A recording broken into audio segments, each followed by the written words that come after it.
முருகா.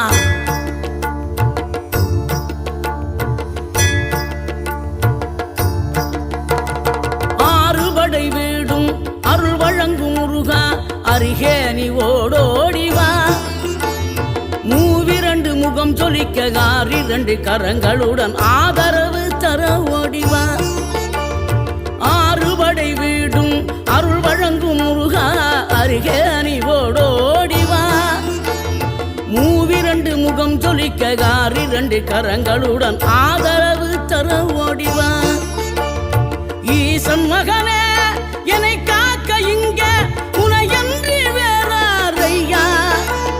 நெஞ்சார நான் நினைக்க பஞ்சாமிர்தம் கொடுக்கும் ஒரு தெய்வம் நீதானையா, ஒரு தெய்வம்